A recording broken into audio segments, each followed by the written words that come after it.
Hello, we are back again. Week 3, studs or duds. Talk about injuries, who has not been performing, been underwhelming, who's been great, all the stuff y'all need. So let's get into it. First off, we'll go quarterbacks. Clearly, Trey Lance is going to be somebody you're going to want to know what to do. You're just going to want to go pick up Jimmy Garoppolo if you can. Clearly. Yeah. He's the better option over there anyways. Don't know why they're relying on Trey Lance, all that stuff. Just scoop up Garoppolo. Yeah.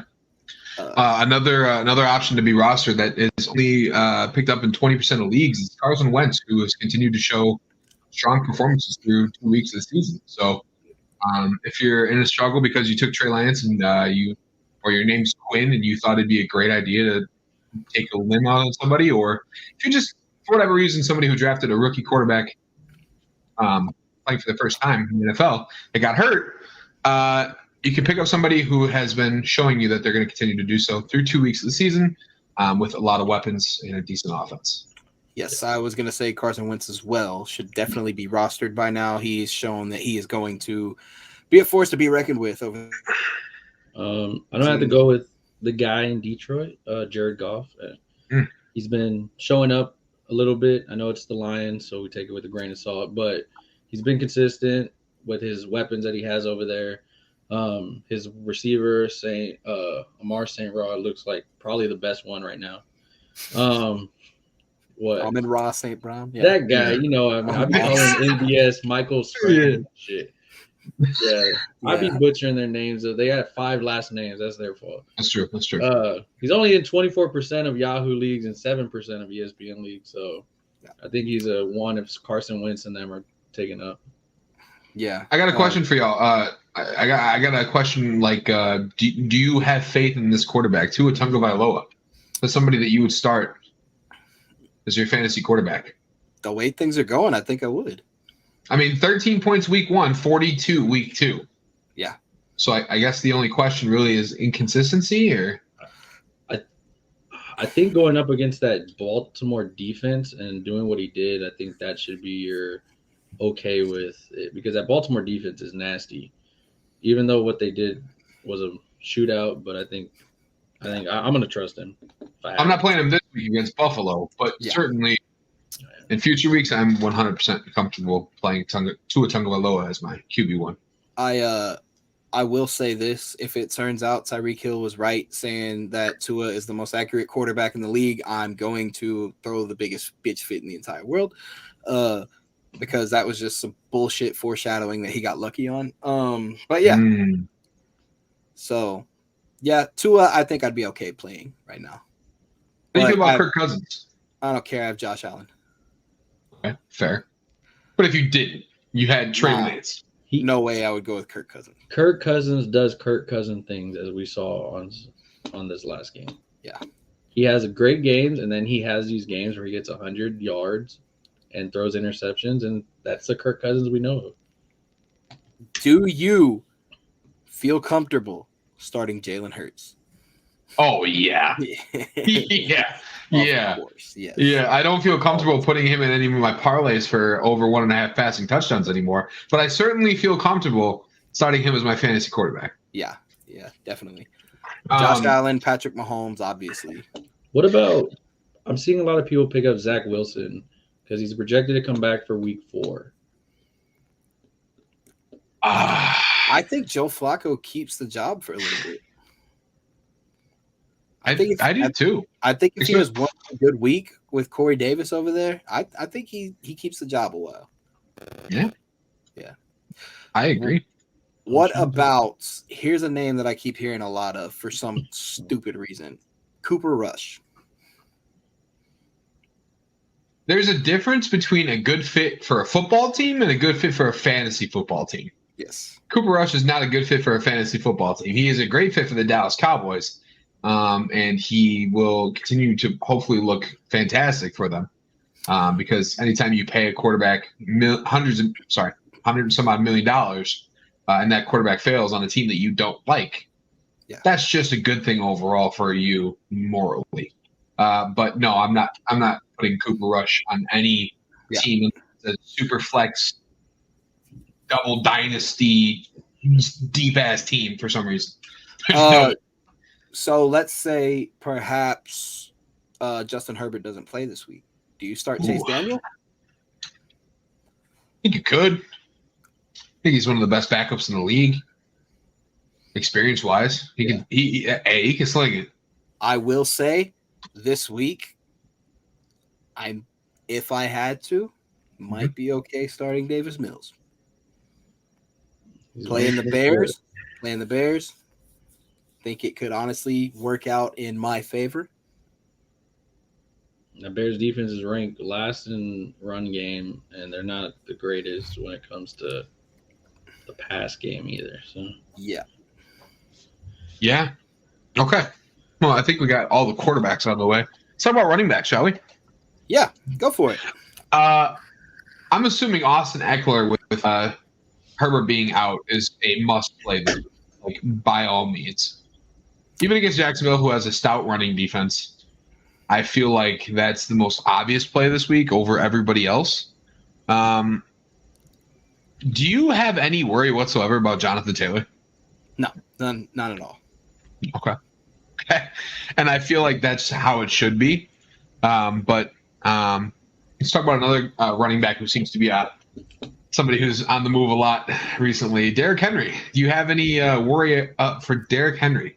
I would trade him immediately, trade as high as you can, get rid of him. I have no faith in Derrick Henry at all. I think he's hurt. I think he's still hurt. I think he's still like battling back, and I think one of the biggest things people seem to forget is when you're returning from an injury that is something that stopped you from doing the thing you were so good at so long. There's always going to be that little tick in the back of your head that I don't want to plant my foot the wrong way again and get hurt.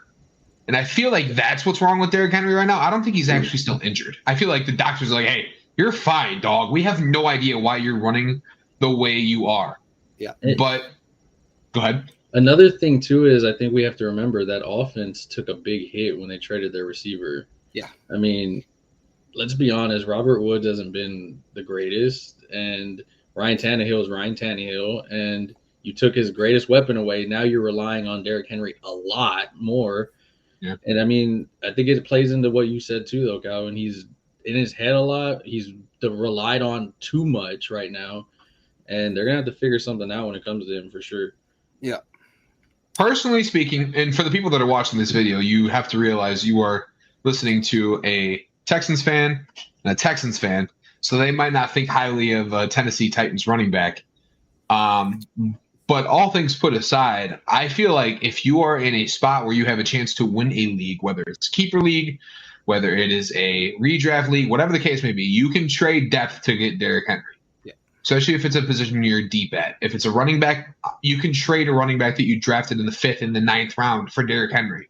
Because if he comes back to form or even 80% of what he was prior, you're pretty much guaranteed to have 2 RB1s on your team if you had one already. So yeah. Do you feel comfortable starting Miles Sanders or CEH this week? Man. Against Washington? That's tough. That's really tough.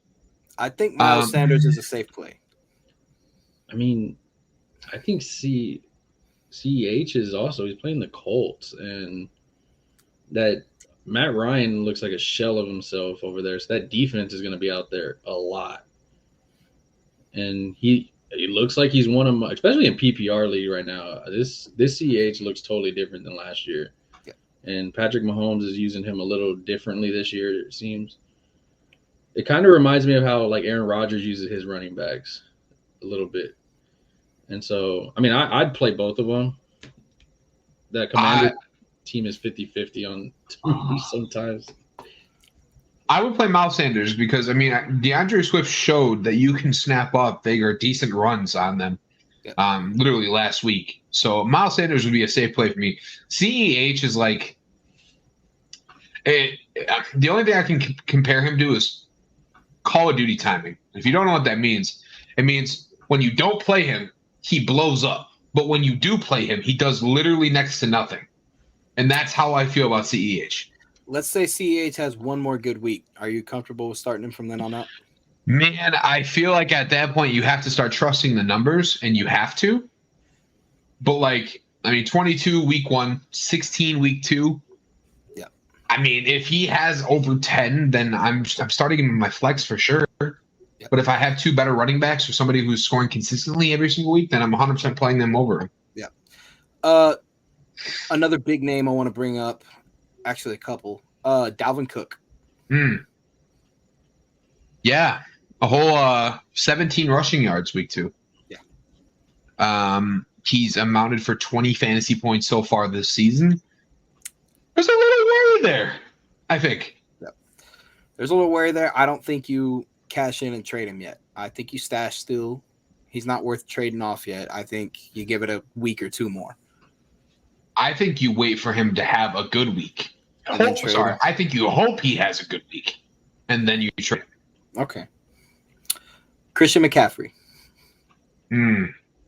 Not terrible, but not CMC numbers.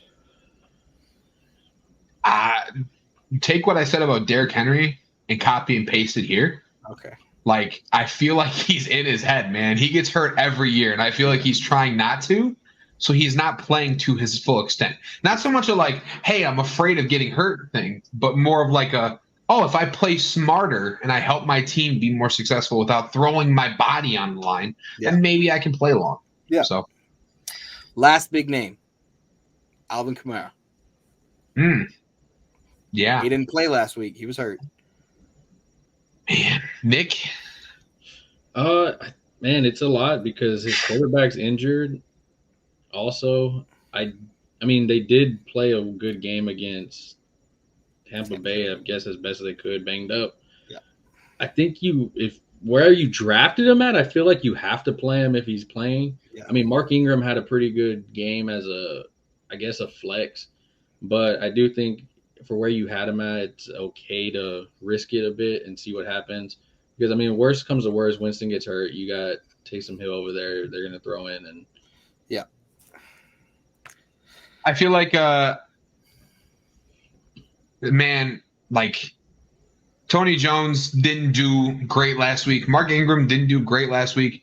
They're both pretty decent running backs overall in the NFL. And I know Kamara is explosive and he has that next level talent that a lot of people seek at the running back position.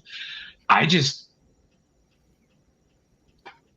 don't know if I can trust him to stay healthy, which doesn't concern him playing or not playing. If you have him, like Nick said, where you drafted him, you have to play him. Yeah. For the sheer fact that he could drop 30. But, man, I kind of would move on from Alvin Kamara if he has a good week. My sleeper that I think is going to have a great game this week I want to talk about is going to be my boy Damian Pierce. Playing the Chicago defense. Their run defense is trash. I think this could be his first week that he has over 100 yards. And I think he gets his first touchdown this week. If he plays, my stud for this week is going to be J.K. Dobbins. And I'm going to say this every single week until he finally does play. Because once he's fully healthy, I feel like the Ravens are just going to be like, hey, take it. Just do what you can, honestly. And I feel like he's going to have a big game. As long as Lamar doesn't do it himself, Yes, 100%. Man, this isn't really like a stud, but it's somebody who, like, just want to show a little praise for quick. Nick Chubb is blowing the hell up this year so far. RB1 all season so far. It's literally crazy, man. He has 47 fantasy points through 2 weeks. That's RB1 numbers. And 31 of them were last week alone. Yeah. 31, 34, It's something in that range, but it's just stupid how well Nick Chubb is doing for somebody who was drafted like 2.04 or somewhere in that range. Sometimes in the first, sometimes second. Yeah. I mean, there was very few times that I saw him get drafted first round, but man, when he's shown up so far this year, props to Nick Chubb. Yeah. I'm not playing Antonio Gibson. I'm not. I'm not playing Chase Edmonds because that Buffalo defense is stupid. Yeah. Honestly, that's probably the only two I'm staying away from. I'm staying away from Kenyon Drake, even if J.K. Dobbins isn't playing. Yeah, because that was embarrassing. Yeah. One guy I do want to give credit to is Michael Carter for the Jets. That Jets offense has been actually pretty good, even though they played from behind that last game and won. But he hasn't done what I thought he was going to do, fumbling the ball this last game and all that. I still think at some point he loses the starting spot. Yeah. But I feel if you have him, grenade him to somebody at this point, let him have another game and give him off to somebody. He's putting up decent numbers. I mean, 17 and then 10. I mean, that's for a flex. I mean, if you need it, it's not terrible. I mean, he's going. Joe Flacco's making sure he gives him the ball, either running or passing. So I mean, I think he's a okay bet. And then Cam Akers finally did something. Thank you.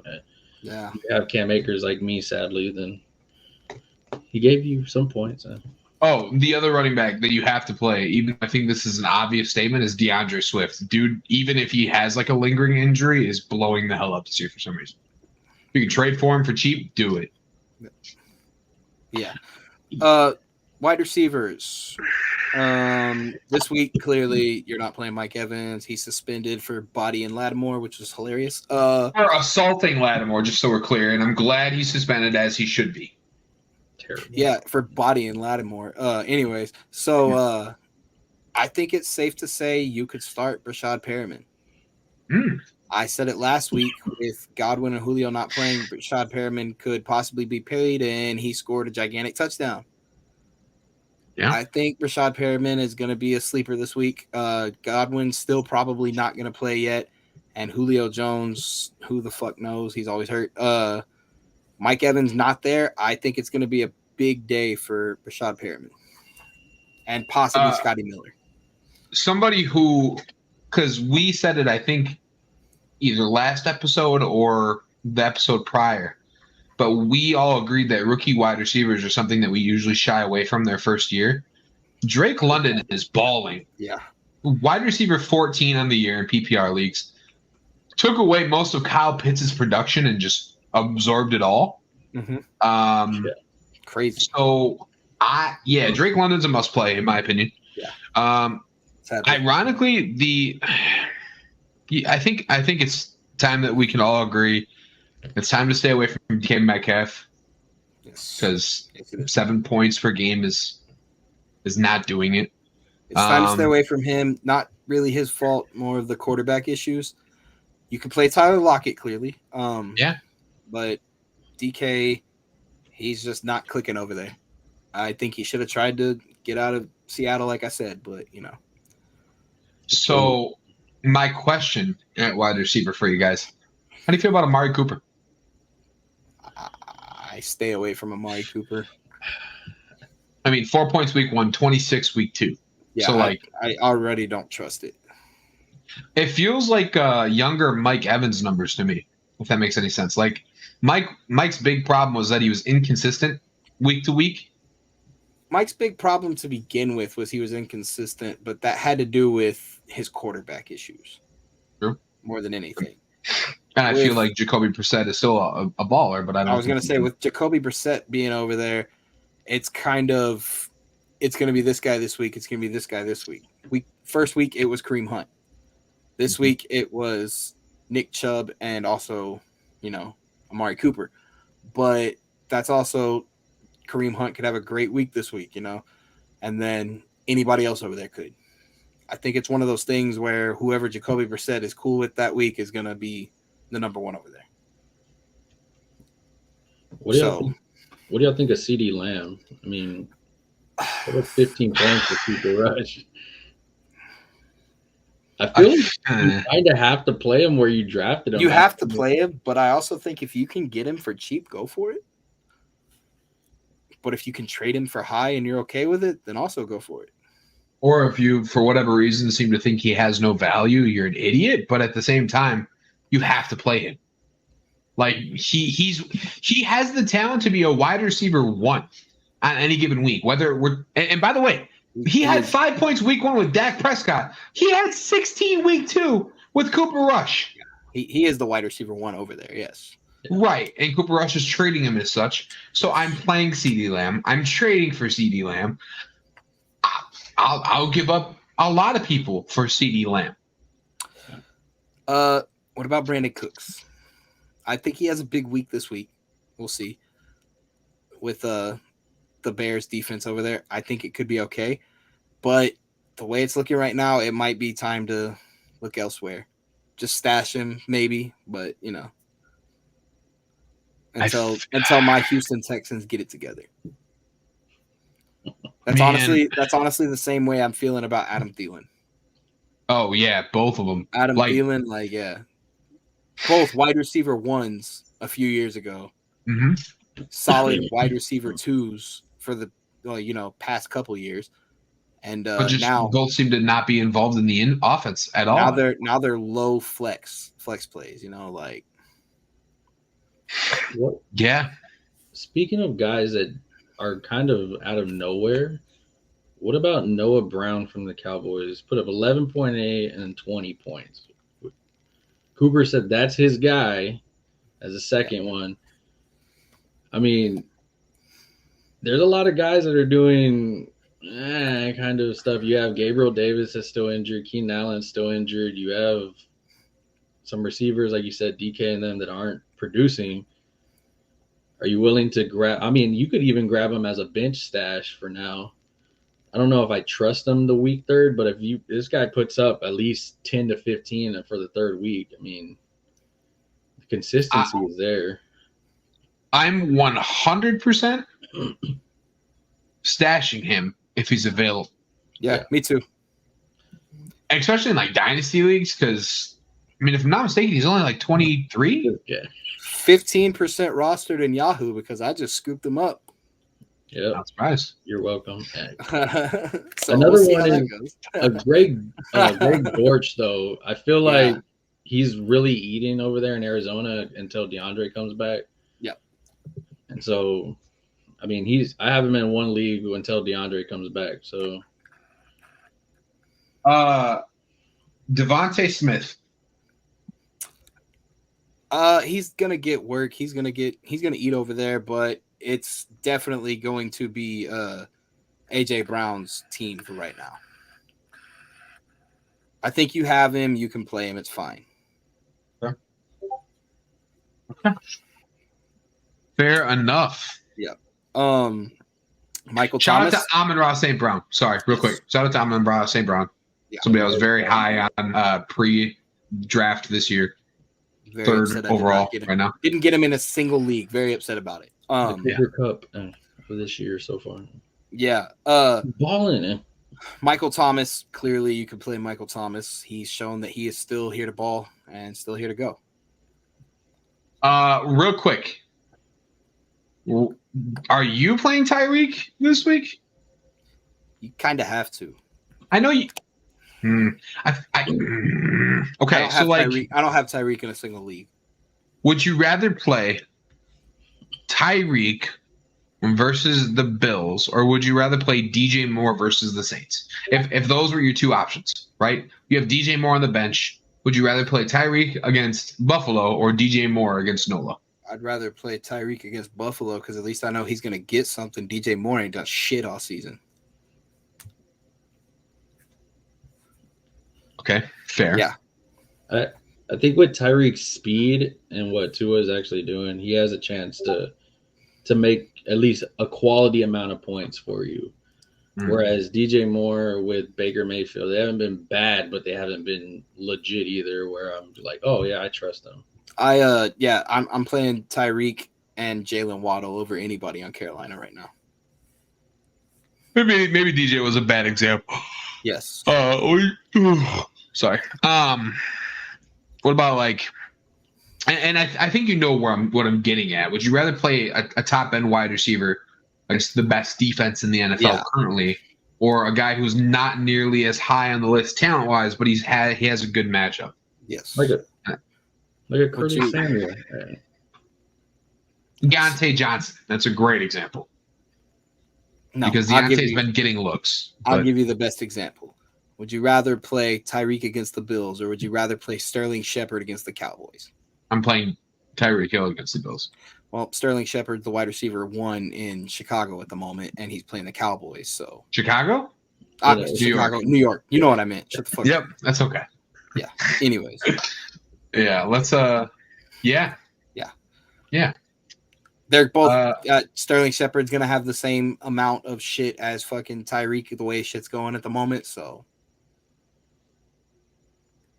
I'm scared of that Bills defense. Exactly. That's what I'm saying. If you have the opportunity to pick up somebody way lower and play to get the same amount of points or more, then yeah.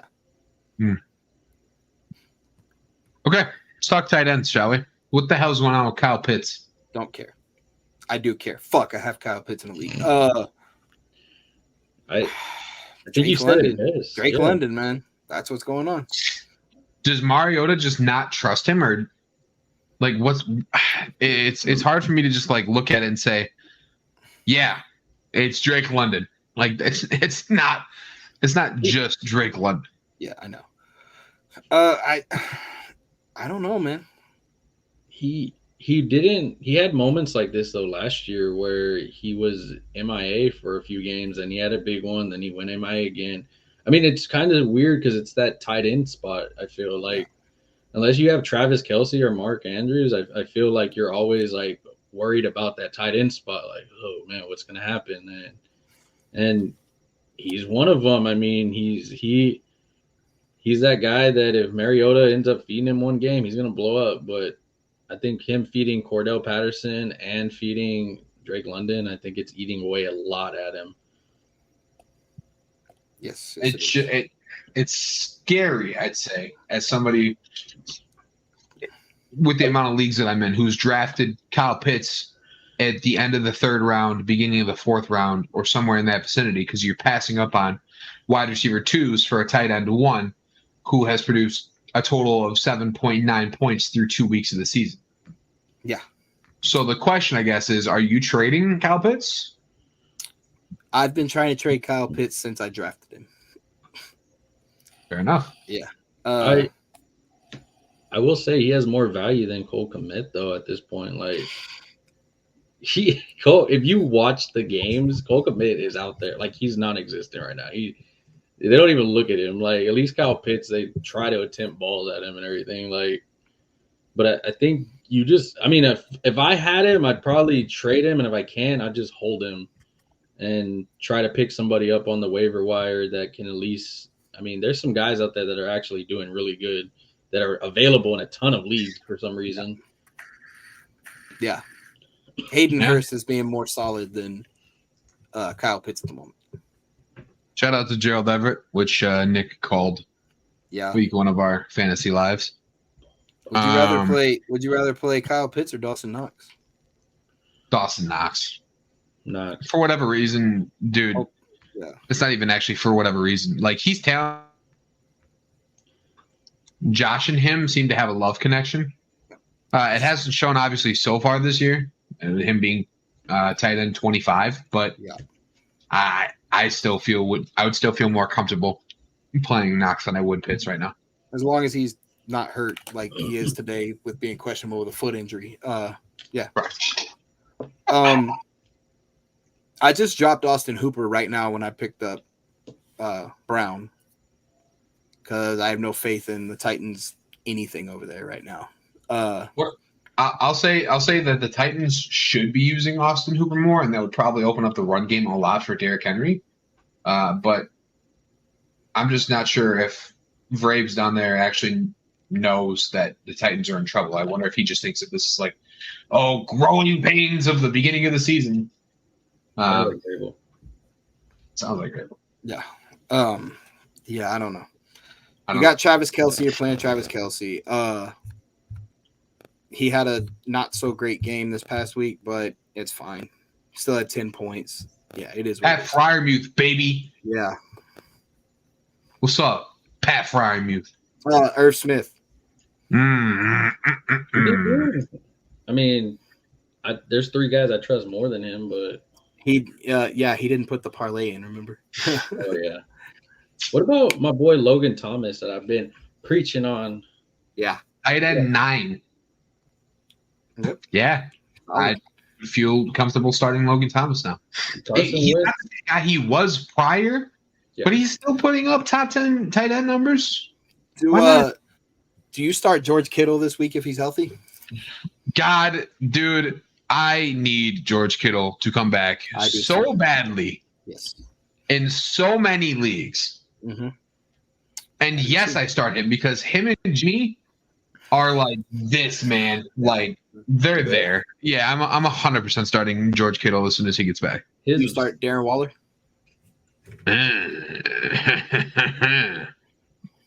Man, oh man.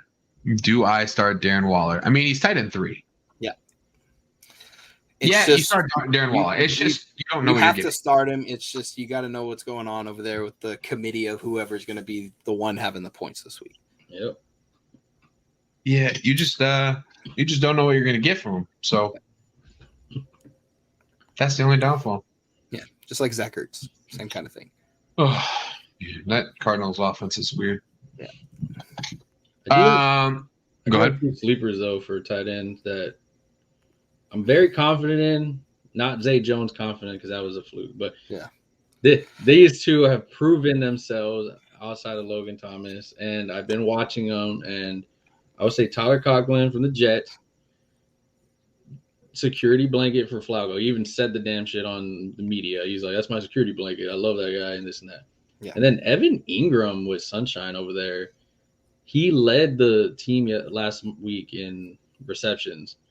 And, I mean, as you know, young quarterbacks love to throw to their tight ends.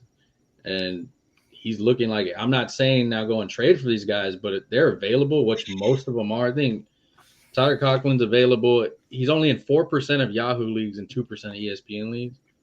And then Evan Ingram's in 21 Yahoo leagues and 17% of ESPN leagues. I mean – if you can get them, I think stash them on your bench and keep watching them for sure, especially with knowing how valuable points are at the tight end spot when you got dudes giving up big goose eggs like Commit. And I mean, it doesn't hurt to have some insurance, especially when you get that bye week.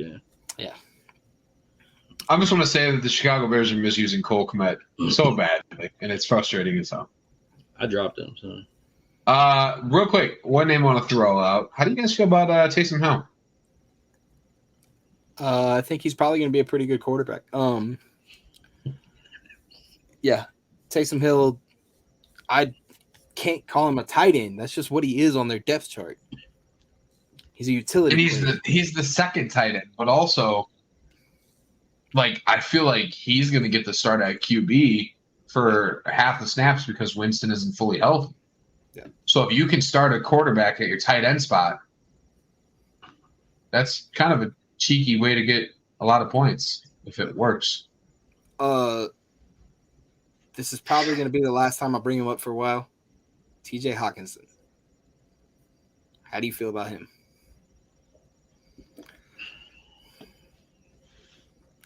I feel with as long as Amon-Ra St. Brown is over there, Hockenson is not really worth anything at the moment. He was getting balls thrown to him, and he dropped a few of them, but you could see like he's getting that Kyle Pitts treatment where a lot of his plays are, especially with the healthy Swift and Williams behind, like he seems like sadly like third or fourth option over there right now. Yeah. And then DJ Chark's over there, and some days he shows up and some days he doesn't show up. So it's a lot of stuff for Goff to throw to. Yeah. If you told me that my tight end was going to get 6 catches for 52 yards, I would feel very okay with that. Yeah. And that's what TJ should have had so far each week. Yes. He's dropped passes, but he's gotten 7 targets each game. And if his target share continues to be there, he plays 90% of the snaps every single game. He does. The volume. He's always got red zone options, but they just haven't had to have red zone options lately. I mean, here's my thing. Brown's wide open in the red zone. It's kind of If you don't have Mark Andrews, Travis Kelce, or George Kittle, but or TJ Waller. is your guy, or Waller, sure. If TJ is your guy, you play him, man. Yes. Like, he's getting the target share. I feel like you have to. It's a no-brainer in my opinion. Yeah, you clearly have to if that's your only option, but it's like you said earlier, you know what you're getting. Yeah. Or you don't, more so. Yeah, I know, but I'm saying like he's in a big committee at the moment. Like right. The possibilities are there, but proceed with caution. I do feel a little more confident in him that he'll be a consistency more than somebody giving me a fat goose egg of 0. Like commit. Yeah, like I mean, even the like a lot of the tight ends that we do have, like if Everett, if Justin Herbert doesn't play, I don't know what they're gonna give me. Yeah. I can't say I'm gonna play him confidently and be like, oh yeah. And so that's a very solid point. Yeah. Yeah. Cool. Yeah. I agree. Yeah. If you made it to this part of the video, make sure you hit like, comment, subscribe down below. Tell us who you think's your stud or your duds for week 3. If you don't like what we have to say, you can tell us, but we're probably not going to change our mind. Yeah, we're gonna continue with what we've been saying. Except for Cole Kmet. He's dead to me. Yeah.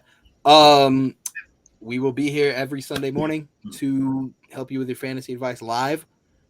We've been checking out on TikTok as well. That's been going pretty well. So yeah. If y'all need any help, fantasy advice, anything like that, shoot us a message on Facebook, comment on here, all that stuff, like, subscribe. Yeah. And we'll see you on the next video. Yes, we will. Peace. Hey.